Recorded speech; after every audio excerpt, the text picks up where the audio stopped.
everyone, and welcome back to my channel. My name's Aaliyah, and today we're going to be talking about one of my least favorite topics, AI. But before we do, I just wanted to thank everyone so much for all the love on my last video. I was not expecting it to do that well, and everyone was so kind in the comments. So truly, thank you. And I know we all want part 2, and that is coming soon, but the drawings take a while, so please be patient. Anyway, let's get into it. So this was always going to be a video that I wanted to make. I just didn't know when. But a few incidents in my life recently have made me want to make this video right this second because I want to talk about them and also just my general thoughts on AI. So I'm currently in school for illustration, and the college that I attend is really well known where I live for its animation and illustration programs because a lot of people that go through those programs end up in the industry. So naturally, you would think they would hold themselves to a very high standard because of that. But a few weeks ago, students in the visual and creative arts program were given a project where they had to generate an AI image and paint the image and study it. What? This feels so deeply insulting. Spending all this time and money to learn how to become a better artist and improve your technique, only to be told to use a program that is built on stolen art is horrible. Students are looking to become artists and not prompters. And I know for a fact that most art students would rather pivot away from the art industry and get a different job entirely rather than work with AI because it undermines human skill and creativity.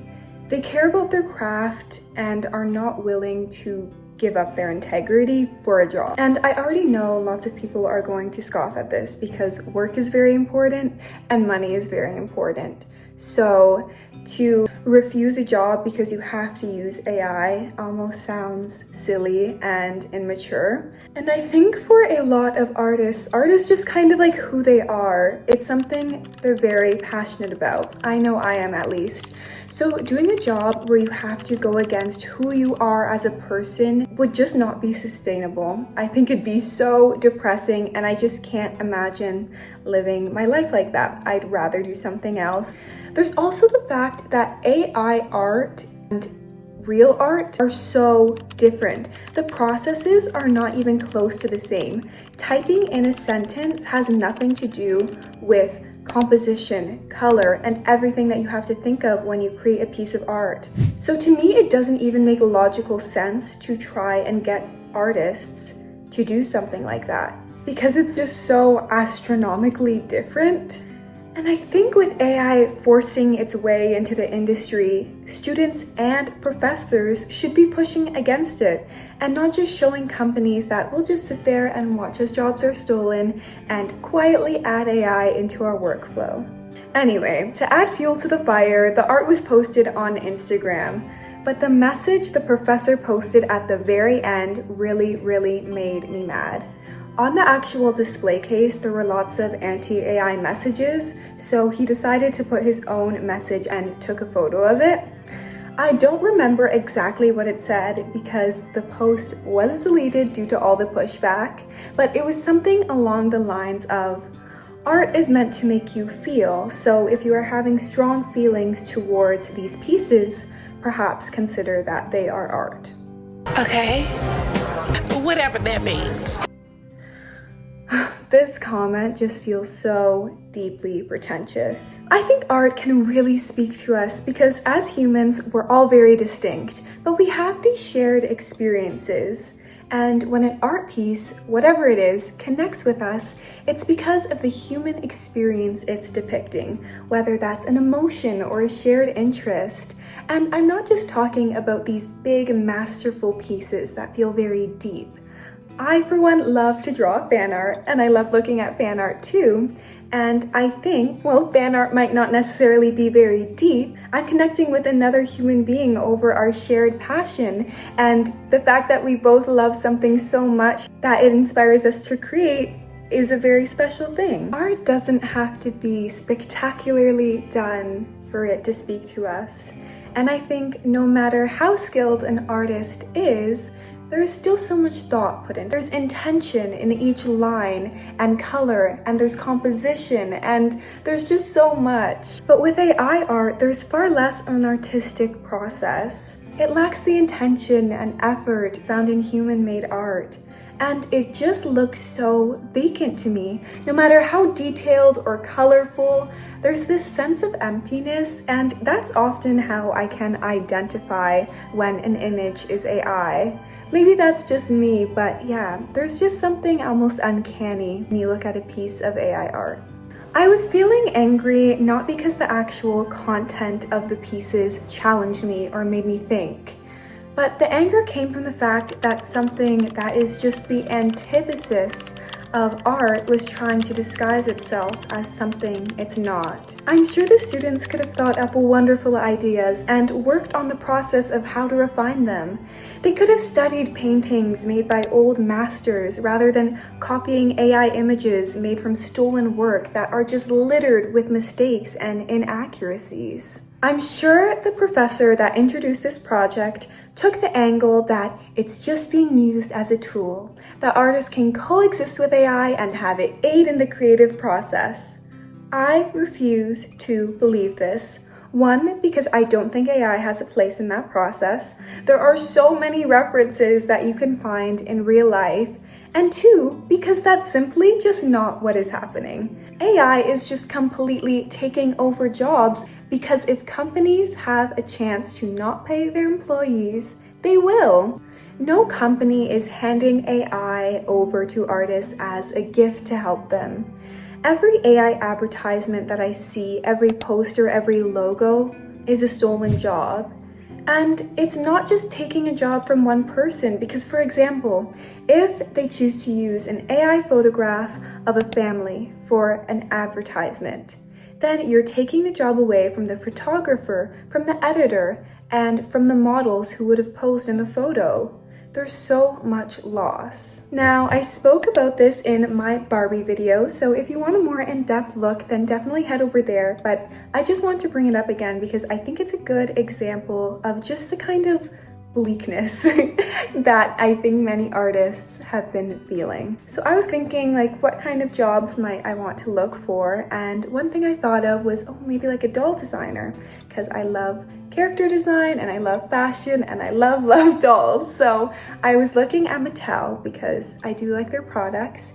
And I remember seeing an article that was talking about how Mattel had laid off over 120 employees in an effort to cut costs, and these cuts included design, marketing, information tech roles, and then I also saw that they had announced a collaboration with OpenAI, stating that Mattel will incorporate OpenAI's advanced AI tools like ChatGPT Enterprise into its business operations to enhance product development and creative ideation, drive innovation, and deepen engagement with its audience. With OpenAI, Mattel will have advanced AI capabilities that can power the development and operations of consumer products and experiences. I remember reading this and just feeling absolutely devastated. Some of the designers that they fired were people who have been with the company for a long time and created iconic dolls. We've already seen AI start to appear in the backdrops of the packaging, and I guess it's not difficult to see what direction Mattel is heading in. It's really disappointing to watch an opportunity that probably would have been somewhat achievable a few years ago become infinitely harder to achieve. Now, I know there are people who love AI, and I really wanted to know why, so I was looking online, especially in the r/defending AI art Reddit, and the consensus seemed to be that it's just for fun, that we're doing it for fun, and when artists get so angry at us, it makes us not want to commission them. There's this sense of annoyance at people who get really volatile when it comes to any form of AI, and I guess my response to this kind of argument would be, it may be fun for you, but for other people, it's threatening their livelihoods. That's why they get so angry, because it can be nothing but serious for them. Now, this isn't just an art, but people are losing their jobs. It's not some grand conspiracy theory. For example, CBS News reports in 2025, companies directly pointed to their use of AI in announcing 55,000 job cuts. And I feel like I've seen countless YouTube videos about people in both creative and not creative fields losing their jobs to AI. There's also this lack of respect that really bothers me for art in all of its forms. The question of why don't you simply do something else, something more profitable, etc. You can't stop AI, so why get so worked up about it? There is this air of condescension that I will never understand, because people love movies and they love music and animation and paintings, and yet they turn around and can't fathom why people would want to pursue work in those fields. And I get it. I'm not naive. I know the job opportunities are sparse. Realistically, I probably won't find the work that I'm looking for. But for me, it's not that simple. I feel like I'm on this earth to create art and to perform. That will sound very corny to people, but like truly, my art is who I am. I've always been obsessed with it.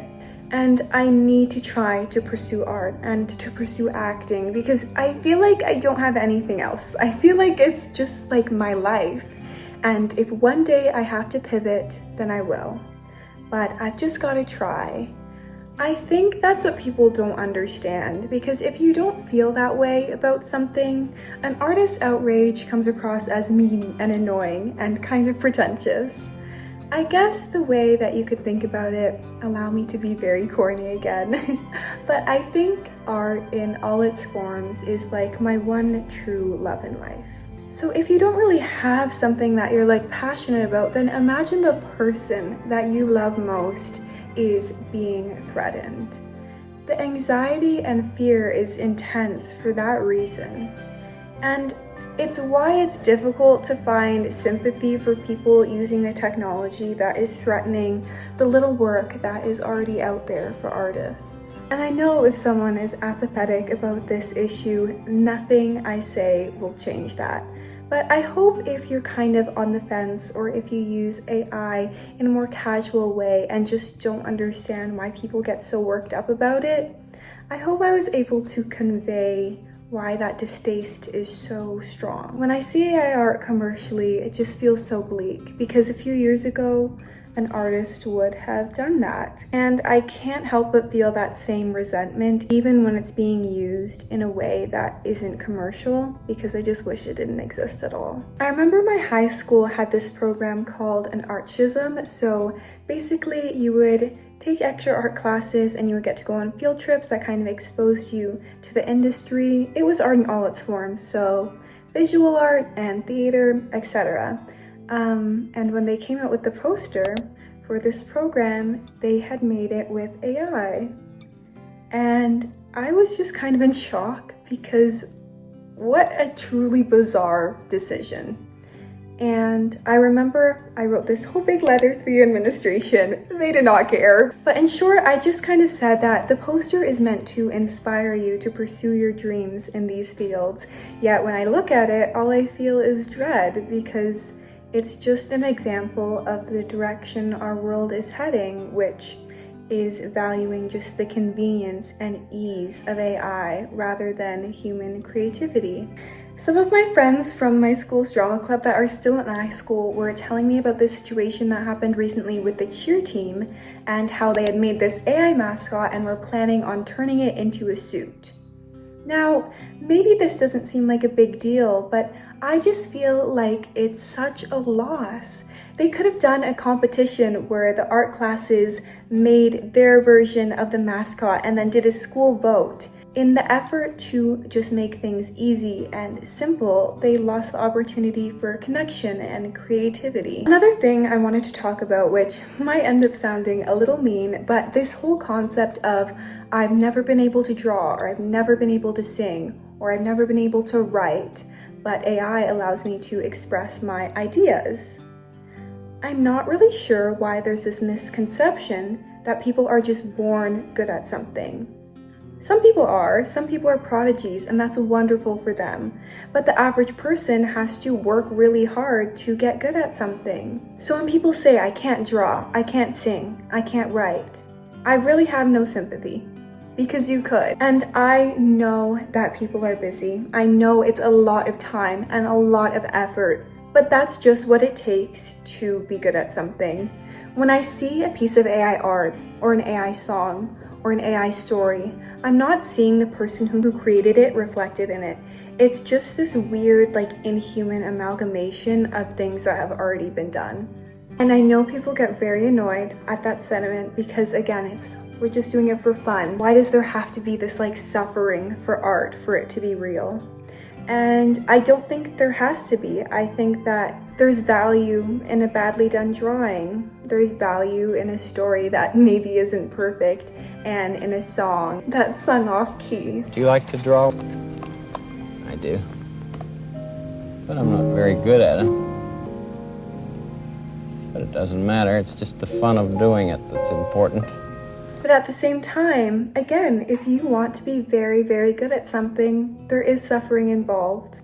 There's a lot of effort and a lot of time and lots of tears, and there's a lot you have to sacrifice. So I think when people who have sacrificed a lot for their art see just the carelessness and simplicity of AI art and the fact that companies and some consumers are okay with it replacing they have sacrificed so much of themselves for, it is very painful. I think there's a lot of value in learning to express your ideas in a way that's truly yours, whether that's drawing or a collage or anything else. When a sentence is typed into an AI prompter, what it produces no longer feels personal. At school, I'm definitely surrounded by people who have the same values and opinions as me surrounding AI, which I am grateful for because, while I do think discussion is important, it would kind of be tiring to have to argue about the ethics of AI all the time. But when I do have those discussions outside of school, one thing I always notice is that the arguments don't feel grounded in reality. There's lots of, it's making people more productive, it's helping people in their jobs, in their work life, and it's the future in a very positive way. And to me, a lot of that just sounds like the propaganda that the AI CEOs were spreading when they were first releasing the technology. We were told AI would make our lives infinitely easier, that it would aid in incredible medical discoveries, and that it would solve climate change and make everyone 10 times more productive. And I'm sure there are positive uses for AI. For example, in the sense of medicine, it has been helpful for tumor detection and things like that. But as a whole, I just don't think AI has been very positive. I don't know. We seem to be veering in the opposite direction of this brand new futuristic world where life is easier.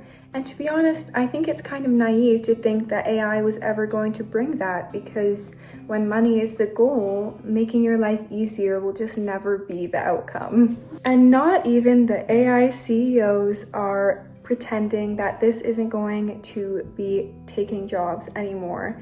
There's so many articles like this, but for example, in a Fortune article, Sam Altman states, AI superintelligence at some point on its development curve would be capable of doing a better job being a CEO of a major company than any executive, certainly me, Altman admitted. He added that reality is not far off. On our current trajectory, we believe we may be only a couple years away from early versions of true superintelligence.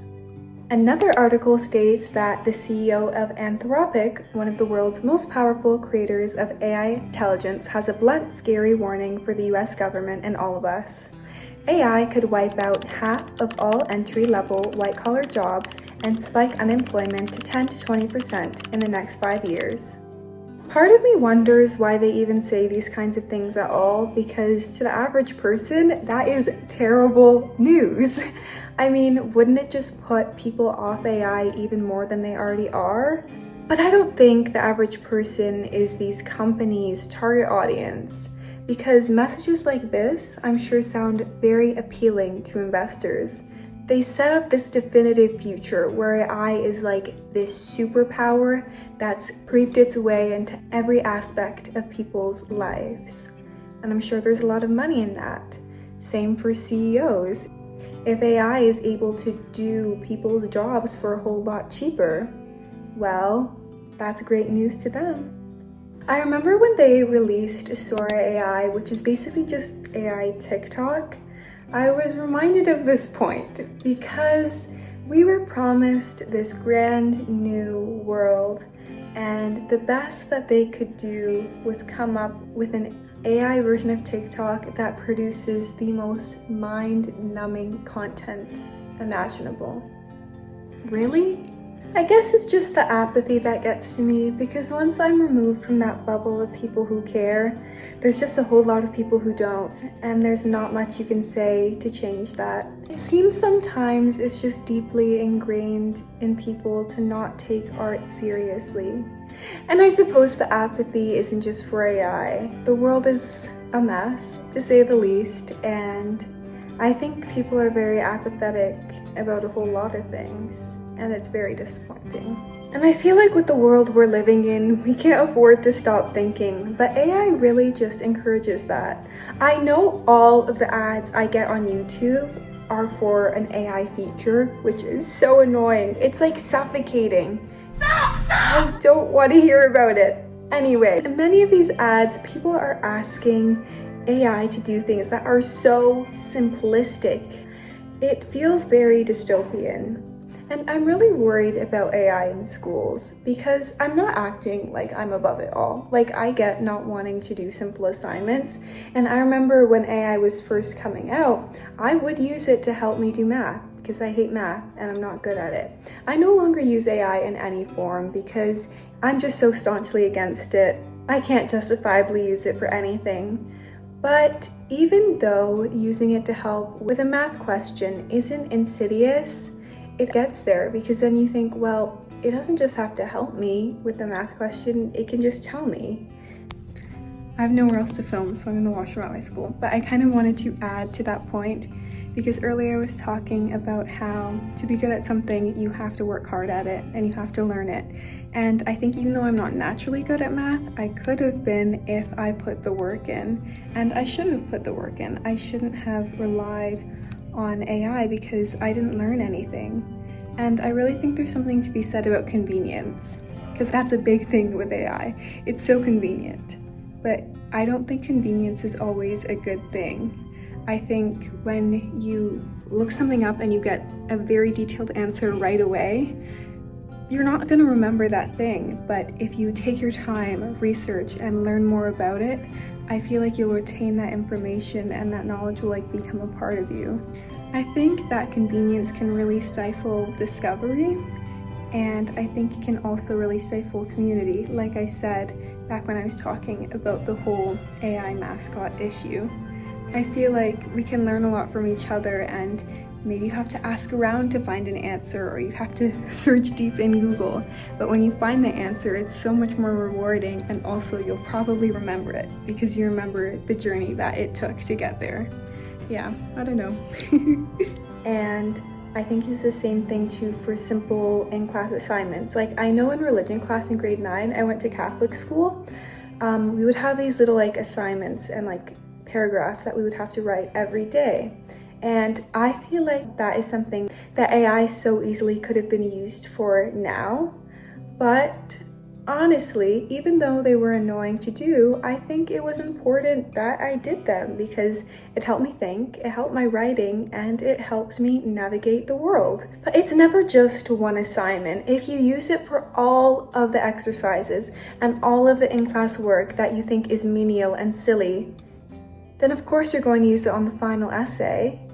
And I know because it was so tempting. When I would use it for math, I was always so tempted to use it for everything else because you just don't want to do the work. A Psychology Today article from Timothy Cook states, "My concern is that people may begin to use AI in ways that prevent the development of analytical skills. For a college student who consistently uses AI to work through problems, I question whether they're building the neural infrastructure to handle similar problems independently later in life. I totally agree with this. I feel like we're all kind of watching this happen to people. We're seeing this growing reliance on AI to tell people what to do and what to say and what to eat and what to watch. And I don't know, that feels very dangerous. I guess I just never thought that this would happen. Whenever I thought of AI in the past, it was something that was just so futuristic and something that maybe would make life easier. But the very last thing I would have ever thought to be affected was art, because that's something, in my opinion, that is so inherently human. I couldn't even conceptualize a world in which that wasn't the case. I guess my eyes have just been open to how little people care for the arts. People could care less about the AI ads in the street or the AI songs topping the charts.